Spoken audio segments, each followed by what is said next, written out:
नमस्कार। आज हम क्षितिज भाग 1 कक्षा 9th से दो बैलों की कथा कहानी पढ़ेंगे, जो कि मुंशी प्रेमचंद कृत है।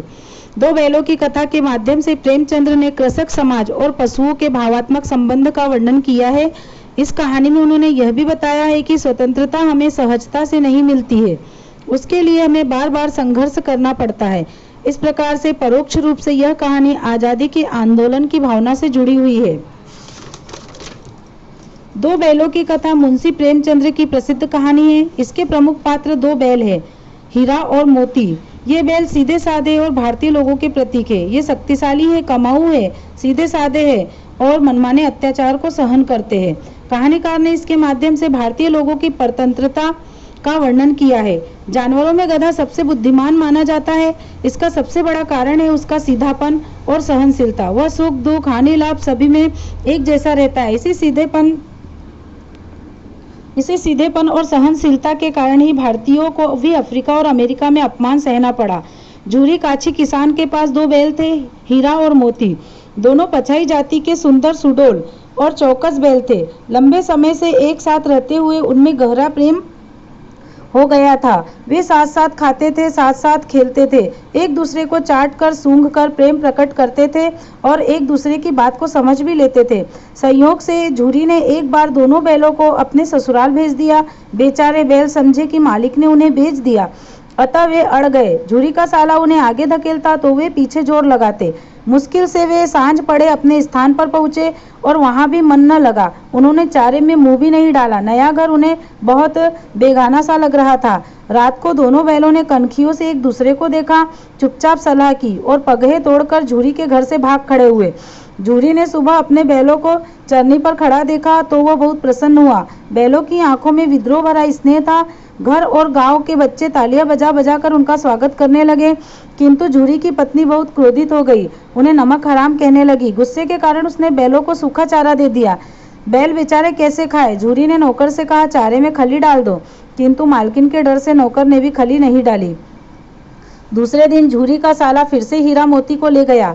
इस बार उसने दोनों को बहुत मोटी रस्सियों से बांधा और उनके सामने सूखा चारा डाल दिया। हीरा मोती का ऐसा अपमान कभी नहीं हुआ था। अगले दिन उन्होंने हल में चलने से मना कर दिया। झूरी के साले ने खींचकर उनकी नाक पर खूब डंडे मारे, परंतु दोनों टस से मस न हुए। उल्टे हल बाखर सब लेकर भाग गए। हल बाखर सब टूट फूट कर बराबर हो गया, परंतु उनके गले में लंबी लंबी रस्सियां थी, इसलिए वह पकड़े गए। अगले दिन उन्हें फिर से सूखा चारा दिया गया, लेकिन शाम के समय भैरों की नन्ही लड़की 2 रोटियां लेकर आई। रोटियां खाकर हीरा मोती की आत्मा प्रसन्न हो गई। उन्हें पता चला कि नन्ही लड़की की मां मर चुकी है, इसलिए सौतेली मां उसे बहुत परेशान करती है। मोती का दिल किया कि वह भैरों को या उसकी नई पत्नी को उठाकर फेंक दे, परंतु लड़की का स्नेह याद करके चुप रह जाता है। अगली रात उन्होंने रस्सी तोड़ाकर भागने की योजना बनाई। वे रस्सी को कमजोर करने के लिए चबाने लगे, परंतु तभी नन्ही लड़की ने आकर दोनों की रस्सियां खोल दी। लेकिन बैल लड़की की स्नेह के कारण न भागे। उन्हें लगा अगर वे भाग जाएंगे तो लड़की को डांट पड़ेगी या मार पड़ेगी। फिर लड़की ने शोर मचाया, फूफा वाले बैल भागे जा रहे हैं, दादा भागो, दादा भागो। हीरा मोती भाग खड़े हुए। गया ने उनका पीछा भी किया। गांव के और लोग भी पीछे लग गए, लेकिन दोनों भाग गए और भागते भागते दोनों रास्ता भटक गए। गांव पार करते हुए एक खेत के किनारे जाकर खड़े हो गए। मटर का खेत था और दोनों को भूख भी बहुत लगी थी, तो दोनों मटर खाने लगे और मस्ती में आकर उछलने कूदने लगे। अचानक उनके सामने एक बहुत बड़ा सांड आ गया। दोनों डर गए। मुकाबला कैसे करें? हीरा ने मोती को सलाह दी कि दोनों उस पर मिलकर आक्रमण करते हैं। उन्होंने यही किया। सांड एक पर सींग चलाता तो दूसरा उसके पेट में सींग घुसेड़ देता। इस प्रकार से दोनों ने उस सांड को पराजित कर दिया तो वह सांड भाग खड़ा हुआ। विजय के नशे में दोनों बातें करने लगे। सामने मटर का खेत था। मोती फिर से उसमें घुस गया। अभी उसने मटर खाना शुरू ही किया था कि उस खेत का मालिक लाठियां लेकर आ गया। तो हीरा तो भाग गया, परंतु मोती कीचड़ में फंस गया। हीरा ने मोती को फंसा हुआ देखा तो वापस लौट आया। वह अपने मित्र को परेशानी में छोड़कर भाग नहीं सकता था। रखवाले ने दोनों को पकड़ लिया और कांजी हाउस में ले जाकर बंद कर दिया। कांजी हाउस मतलब मवेशियों को रखने का स्थान। कांजी हाउस में उन्हें दिन भर खाने को कुछ भी नहीं दिया गया। वहां पर पहले से कई भैंसे, बकरियां, घोड़े तथा गधे थे। सभी के सभी भूखे प्यासे मरे जा रहे थे और ऐसे ही जमीन पर पड़े हुए थे। भूख के मारे हीरा मोती ने दीवार की मिट्टी चाटनी शुरू कर दी। रात के समय हीरा के मन में विद्रोह की ज्वाला उठी। उसने बाड़े की कच्ची दीवार पर अपने नुकीले सींगों से वार करना शुरू कर दिया। हर बार से कुछ मिट्टी गिर जाती। यह आवाज़ सुनकर चौकीदार लालटेन लेकर वहां पहुंच गया। उसने हीरा का उजड्डपन देखा, उसे कई डंडे मारे और उसे मोटी रस्सी से बांध दिया। मोती ने उसे चिढ़ाया कि अगर तुम ऐसा ना करते तो मार नहीं खाते। हीरा ने जवाब दिया, बंध गए तो क्या हुआ, अगर दीवार टूट जाती तो ये कई बेचारे आजाद हो जाते। अब मोती को भी जोश आया, उसने बड़े जोश से दीवार में सींग मार दी। 2 घंटे जोर आजमाइश करने के बाद उसने लगभग आधी दीवार ही गिरा दी। अब जानवरों की जान में जान आई। सबसे पहले वहां घोड़े भागे, उसके बाद बकरियां, भैंसे, गधे सब भाग गए, किंतु गधे वहीं पर खड़े रहे। वे भाग ही नहीं रहे थे। बोले, भागने से क्या फायदा, फिर पकड़े जाएंगे। मोती ने उन्हें सींग मार मार कर भगा दिया, लेकिन हीरा रस्सी से बंधा हुआ था, वो कैसे भागता।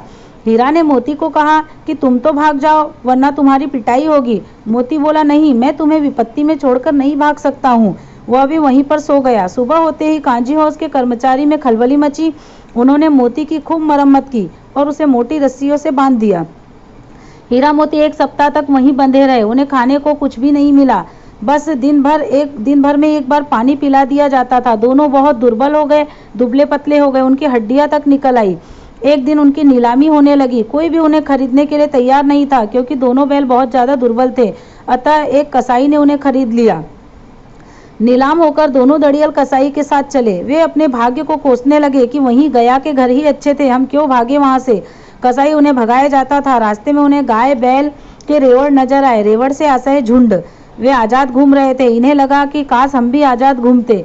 वे सभी प्रसन्न होकर उछल कूद रहे हैं और हम देखो तो कितने परेशान हैं। हीरा मोती सोचने लगे कि ये कितने स्वार्थी है, इन्हें हमारी बिल्कुल भी परवाह नहीं है कि हम विपत्ति में हैं, हमारी चिंता ही नहीं है किसी को। सहसा हीरा मोती को लगा कि वे रास्ते उनके जाने पहचाने हैं। अब उनके दुर्बल शरीर में जान आने लगी और वे जल्दी जल्दी भागने लगे। उन्होंने देखा झूरी का घर नजदीक आ गया है। वे तेजी से भागने लगे और अपने थान पर जाकर खड़े हो गए। थान मतलब वह स्थान जहां पर उन्हें बांधा जाता था। झूरे ने उन्हें देखा तो दौड़ा और उन्हें गले लगा लिया। बैल भी झूरी का हाथ चाटने लगे। दड़ियल कसाई ने बैल की रस्सियां पकड़ ली। झूरी ने कहा, ये बैल तो मेरे हैं। कसाई बोला, मैं इन्हें नीलामी से लाया हूँ। वह बैलों की जबरदस्ती ले जाने लगा। मोती ने उस पर सींग चलाया। दड़ियल भागा। मोती ने उसे और भगाया और वापिस आकर वह झूरी के घर आकर खड़ा हो गया। झूरी ने निहाल होकर नादों में खल्ली भूसा चोकर उन्हें खाने के लिए बहुत सारा भूसा डाला और दोनों मित्र खाने लगे। गांव के लोगों भी प्रसन्न हो गए, बच्चों में भी उत्साह छा गया और झूरी की पत्नी भी बहुत प्रसन्न हुई। इस प्रकार से इस कथा का अंत हो गया। धन्यवाद।